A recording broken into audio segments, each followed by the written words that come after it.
welcome to Strictly Money at the Newsroom, where all voices matter. I'm Saijal Patel. Small and medium-sized businesses are no doubt the backbone of our economy and the heart of our communities.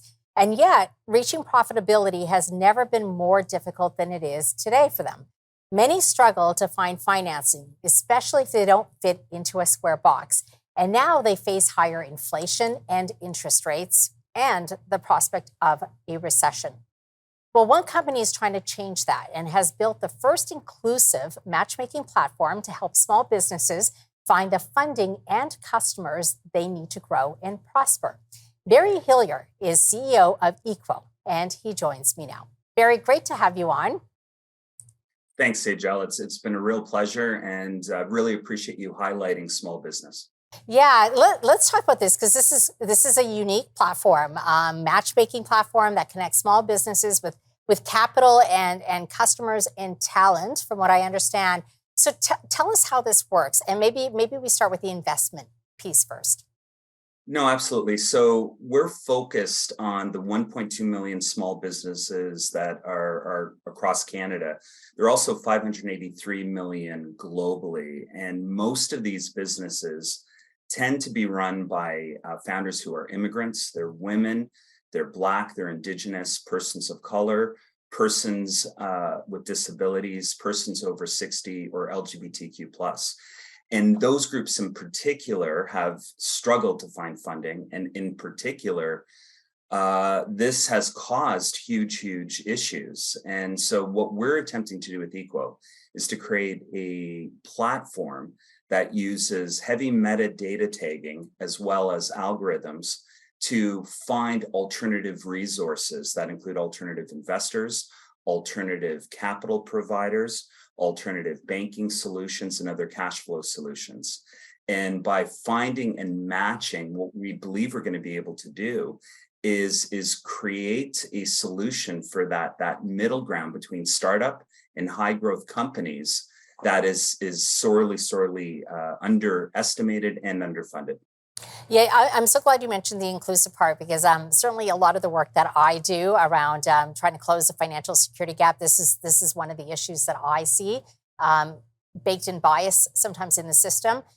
Why did you start this, Barry? I ask this because typically fintechs disrupt something when they see a gap, or something that's fundamentally broken. What did you see?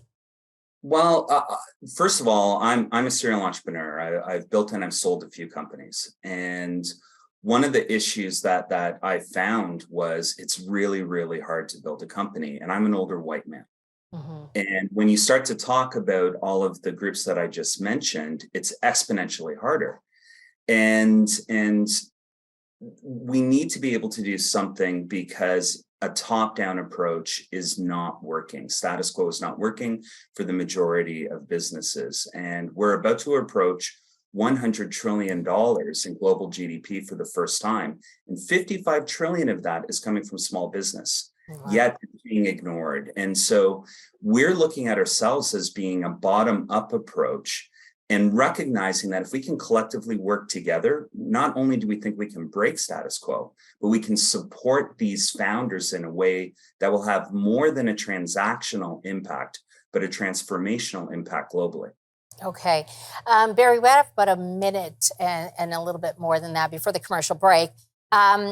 Entrepreneurs then, the ones that are coming to you, how do you screen them? So we're relying on a crowdsourced mentality. So the screening is actually a broader crowd mentality. And so what ends up happening is our algorithms are taking stated data and derived data from not only what the individuals are saying about their company, but how other people are also talking about their company. And in being able to do this, we're getting a much broader ability to not only screen these companies, but to match them with more appropriate options within the ecosystem. Do they have, do investors actually have access to data, like financial data, or is it just word of mouth? So we're actually working with the tests on a third party that takes for the entrepreneurs who are willing to provide access to that data. Investors as well as capital providers are able to actually see a much deeper look. But unlike just looking backwards, at, for instance, credit scores. What we're able to do, this third party has 834 separate external data points. Yeah. So we can analyze more than just the financials, but we can even start to take a look at how social media is seeing them. What are their accounts receivables looking like? What is the overall industry in terms of, is it growing, is it shrinking? So we have a more fulsome approach here. Okay, we're going to take a quick commercial break and we'll continue this conversation.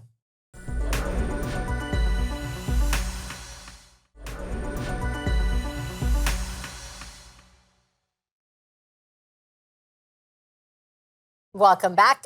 Barry, we've been talking about how you screen entrepreneurs. Yeah. What's in it for the investors? For those that are watching it and want to get involved, what benefits do they have, and maybe, how much do they have to invest? It's a really good question. And when you take a look at accredited investors, and we'll start with the Canadian frame of mind, there are 1 million accredited investors across Canada. Less than 7% of them are part of any organized angel network. So that means there are over 900,000 accredited investors who made their money in manufacturing, in retail, in real estate, agriculture, et cetera. And they're not interested in chasing tech companies and unicorns. They want to find companies that have business models that are realistic to them in industries that they understand. So one of the main things is, for those investors, we're able to connect them to the companies that are in those industries that they're looking for. So immediately they're going to start to get deal flow that they weren't getting access to before. So those are the sorts of things that we believe are going to be transformative, because those are also the investors that really aren't able to take part to the extent that they're able to inside of the ecosystem. SMEs, you heard my introduction. They've struggled a lot in these past few years, right? They had to face the pandemic. Now they're dealing with high inflation and a high interest rate environment. I'm sure there's lots of companies that are not catching a break. And I wanted to ask you, Barry, what are you hearing and seeing from your perspective? I think that there's a lot of mental health issues right now, and I think that there are a lot of financial issues, and they're related to one another. The recent interest rate hikes, having to repay some of the government grants, struggling to try and find talent, as well as just managing all the day-to-day operations that were already difficult pre-COVID, are causing some real issues. And so our entrepreneurs need some real support, especially given how much of the spending started to shift during COVID through to Amazon, big box stores, et cetera. As much as people are talking about celebrating and wanting to support small business owners, the real reality of that support needs to transfer into, purchasing and getting people into stores and shopping online.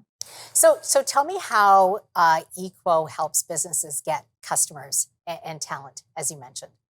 Yeah, so there are a few ways. We view ourselves as really a support community to back small business. One of the things that we're launching right now is called a Go Small Canada campaign. And we're asking people to literally just shop online or in store, take some photos, take some videos, share why this is such an amazing place in your community that you love to shop in with whatever social media network you want. Add the hashtag Go Small Canada in the city. And in this way, we can not only start to put a highlight on these founders and their businesses, but we can start to drive, hopefully, new revenues and add awareness to some of the amazing businesses out there. And later, that support is going to shift later in the fall, just before the holidays, when the same algorithms that we're using to connect founders to capital and funders and investors, once we grow our platform membership large enough, they're all providing goods and services that somebody else is looking for. So we're going to introduce an equal marketplace, and this is all free. And that's going to allow people to find bookkeepers, to find any type of good or service that you're looking for that's available within our community. And between both of those efforts, we're hoping that that's going to help provide a real stimulant and also show support for these founders. I think it's a great campaign. And I understand the Mayor of Waterloo has supported this as well. It's across Canada. So for those viewers who are watching, really urge you to participate. And you can see the hashtag Go Small Canada. Barry, we only have about 45 seconds left. What's next for the company? I mean, what's your sort of strategy and growth strategy for the rest of this year and perhaps next? Yeah, so for this year, we're just working through our alpha currently right now. So our goal is to onboard 5,000 small businesses, 300 investors, and 150 capital providers as part of our closed alpha. In the fall, we're going to be launching then Canada-wide after we've demonstrated proof of concept. Later in the fall, we're introducing our marketplace, and our goal is to then start to expand not only across Canada by the end of 2022. Around Q2 of next year, we then want to start to expand outside of Canada, and we're going to look at a global move. All right, Barry, we really appreciate you coming on today. Thanks so much.